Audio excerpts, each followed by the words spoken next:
اگر ہم بھی مسلمان اگر ہم دیکھیں تو یہاں پر میرا خیال ہے کہ سب ہم مسلمان بیٹھے ہوئے ہیں، لیکن اگر کوئی نان مسلم بیٹھا ہے تو وہ بھی ہمارے لیے قابل احترام ہے. تمام مذاہب کا احترام کرنا وہ ہم پر لازم ہے، تبھی ہم مسلمان کہلانے کے حقدار ہیں. تو اگر ہم دیکھیں کہ ہم مسلمان ہیں تو مسلمان کی کچھ شرائط ہیں یہ پورا اترنے کے لیے. جیسے ابھی سر نے کہا کہ میں ٹیچر ہوں، تو ان کی پہچان یہ ٹیچنگ کراتے ہوں گے تو ٹیچر ہے نا. ایسے تو نہیں کہہ دیا کہ میں ٹیچر ہوں، یہ ٹیچنگ کراتے ہیں، یہ ان کی پہچان ہے. اس طرح مسلمان کی یہ پہچان ہے. اگر آپ ڈیپلی گہرائی کے طور پر جا کر اپنے مذہب کا مطالعہ کریں تو 80% جو ہے 80% 80 جس کو ہم کہتے ہیں وہ مذہب ہمارا ریلیٹ کرتا ہے انسانوں کے ساتھ. 20% جو ہے وہ ہے اللہ کی عبادت ہے، نماز پڑھیں، روزہ رکھیں، حج کریں، زکوٰۃ دیں. ٹھیک ہے، پچھلی امتوں کا حوالہ پڑھ لیں تو کہیں یہ نہیں لکھا ہوگا. قرآن پاک کا مطالعہ کر لیں، احادیث مبارکہ کا مطالعہ کر لیں، کہیں یہ نہیں لکھا ہوگا کہ بھئی آپ نے نماز نہیں پڑھی تو میں ڈائریکٹ آپ کو جہنم میں ڈال دوں گا. آپ نے روزہ نہیں رکھا میں آپ کو ڈائریکٹ جہنم میں ڈال دوں گا. آپ نے حج نہیں کیا تو میں آپ کو جہنم میں پھینک دوں گا. مجھے تو ابھی تک یہ چیز نظر نہیں آئی. ہاں یہ ضرور میں نے پڑھا ہے کہ آپ سو گئے ہیں، آپ کا ہمسایہ بھوکا ہے تو آپ کے بعد کچھ ہو گئے. آپ کے اپنے بچے اچھے کپڑے پہنتے ہیں، اچھا کھانا کھاتے ہیں، اچھا ناشتہ کرتے ہیں، لیکن آپ کے دائیں بائیں جو ہمسائے ہیں وہ اگر بھوکے ہیں تو بخشش نہیں ہوگی. 7 وقت کی نماز پڑھ لیں، 5 وقت کی نماز پڑھ لیں، سب کی پہلی مسجد کی پہلی صف میں کھڑے ہو جائیں، امام کے بالکل پیچھے کھڑے ہو جائیں، اذان دیں، 5 وقت کی تہجد پڑھیں، بخشش میرے بہن بھائیوں نہیں ہوگی جب تک آپ نے انسانوں کے لیے کام نہیں کیا ہوگا. اور انسانوں کے لیے کام کرنے کا مقصد صرف یہی ہے کہ آپ نے دیکھنا ہے کہ آپ کے گلی محلے میں کون بیوہ خاتون ہے، کون بچہ ایسا ہے جو ابھی اسکول نہیں جا رہا محض اس وجہ سے کہ اس کے پاس پیسے نہیں ہیں. کون مریض لاچار ہے وہ ہسپتال نہیں جا سکتا کیونکہ اس کے پاس پیسے نہیں ہیں. کوئی بیوہ ایسی ہے جس کا کوئی سہارا نہیں ہے اور وہ بھوکی رات کو سوتی ہے.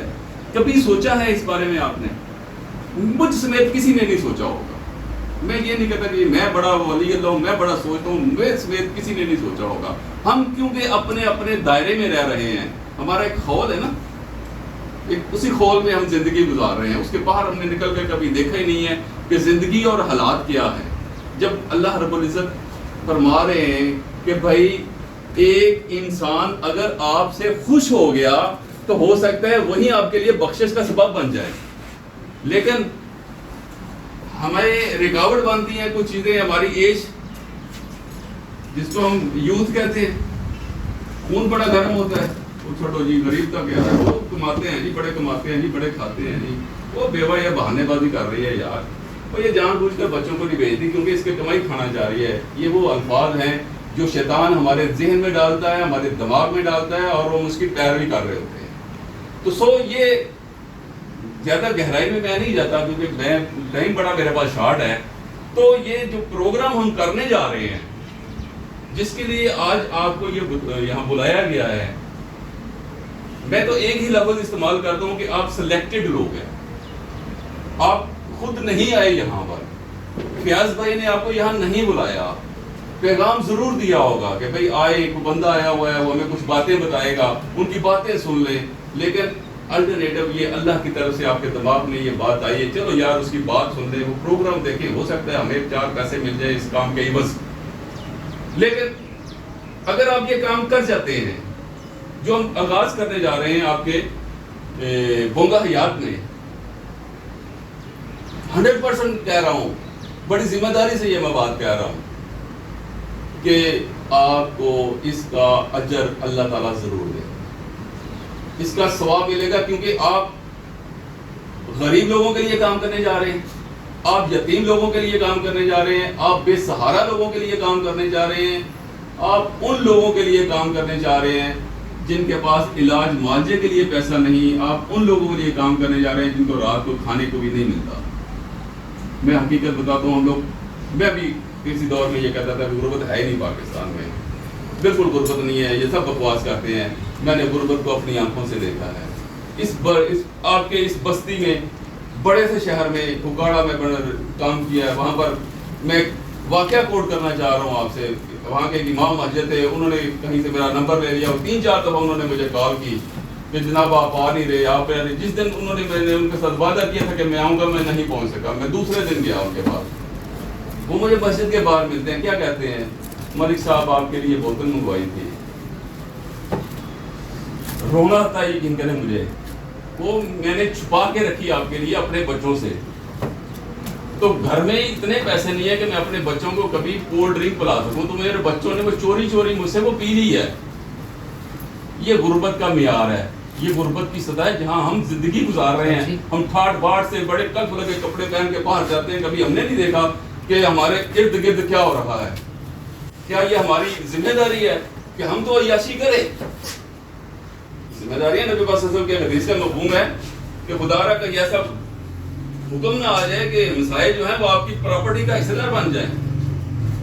ہے یہ حدیث ہے یا نہیں ہے؟ تو کس مقصد کے لیے تھا کہ بھائی جہاں آپ رہ رہے ہیں ادھر ادھر دیکھیں، دھیان کریں۔ تو مقصد بچوں یہی ہے کہ اس پروگرام کے توسط سے، اس پروگرام کے حوالے سے قدرت آپ کو ایک موقع فراہم کر رہی ہے کہ آپ بونگا حیات میں کام کریں ہمارے ساتھ مل کر، ثواب ملے گا، اجر ملے گا، آپ کا اندر کا انسان مطمئن ہوگا کہ آپ نے کسی کے لیے کوئی کام کیا ہے۔ اس کا رزلٹ ہو سکتا ہے فوری نہ ملے، ضروری نہیں ہے، کیونکہ ہم کو اتنے پاک باز تو نہیں ہے نا پچھلی امتوں کی طرح کہ ادھر نیکی کی ادھر آسمان سے منو سلوا ہمارے لیے اترنا شروع ہو گیا، ایسی بات نہیں ہے، لیکن اس کا صلہ میرا رب آپ کو ضرور دے گا۔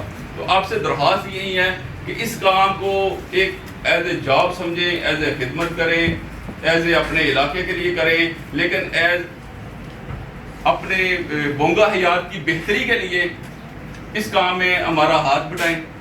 اس میں ٹوٹل تقریباً کچھ 17 پروجیکٹ ہیں جو آپ کے سروے کے بعد لوگوں کو ملیں گے۔ سب سے بڑی جو اس میں چیز ہے وہ یہی ہے کہ آپ کے صحت کارڈ بنیں گے۔ اگر کسی کو گزشتہ 3-4 ماہ پہلے کسی کو صحت کارڈ ملا ہو تو اس سے پوچھ لیجیے گا کہ اس کے ثمرات کیا ہیں، کہ صحت کارڈ کا فائدہ کیا ہے۔ اس میں تقریباً 7.5 لاکھ کی اماؤنٹ مرچ کر دے گی جس سے وہ اپنا علاج جہاں چاہے اپنا علاج کروا سکتا ہے۔ ٹھیک ہے، ہمیں اس سے غرض نہیں، کوئی دینے والا کون ہے، کوئی بھی حکومت آ سکتی ہے، ہمیں حکومتوں سے کوئی غرض نہیں، ہمیں تو پروسیس سے دلچسپی ہے کہ پروسیس کیا ہے۔ اس کے بعد بچیوں کو ملیں گے 20 سے لے کر 60,000 روپے تک کی اماؤنٹ ملے گی ان کو، جو نان ریفنڈیبل ہوگی، وہ اپنے گھر میں بیٹھ کر چھوٹا موٹا اسمال بزنس ہم اس کو کہتے ہیں، وہ اپنا کام کر سکتی ہیں۔ اس سروے کے عوض آپ کو مستحق خواتین کو، مستحق گھرانوں کو تقریباً 5,500 روپیہ جو ہے وہ ماہانہ کے حساب سے ملے گا۔ اس میں وسیلہ تعلیم کا پروگرام ہے، اس میں انصاف کے پروگرام ہیں، اس میں خواتین کے لیے انشورنس ہے، اس میں غریب خاندانوں کے لیے یہ ہاؤسنگ سکیم کی پلاننگ ہے۔ تو اگر آپ کام کریں گے تو محض آپ اپنے بونگا حیات کی آبادی کے لیے کریں گے، یہاں کے رہنے والوں کے لیے کریں گے، نہ کہ آپ کا پروسیس جو ہے وہ پاکستان تک پھیلا ہوگا یا ادھر سے وہ دیپال پور ہے وہاں تک پھیلا ہوگا۔ آپ اپنے ایریا میں رہ کر کام کریں گے۔ میں ایک بات بتانے کے بعد پھر ہم پروسیس پہ آ جاتے ہیں۔ اسی طرح کا ہم نے سروے کیا تھا ایک جگہ پر، تو اس کو ہم بھول چکے تھے، تو ایک اس طرح کا سیمینار ہو رہا تھا خواتین کا، تو وہاں پر میں ایسے ہی کھڑا تھا، تو وہ ایک خاتون نے سامنے کھڑے ہو کے نا کہا کہ جناب یہ لوگ جو کہتے ہیں نا یہ سچی بات کہتے ہیں، کیونکہ یہ بندہ سامنے کھڑا ہے نا اس نے سروے کیا تھا، تو اس کی وجہ سے میرے بچے آج اسکول جانا شروع ہو گئے ہیں۔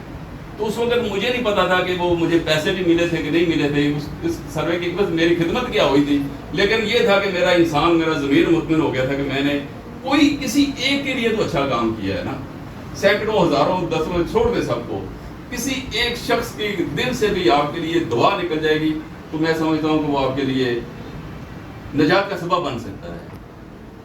پروسیس اس کا میرا یہ بچوں یہی ہے کہ یہاں پر آپ کے بونگا حیات میں 2 ایریا کوارڈینیٹر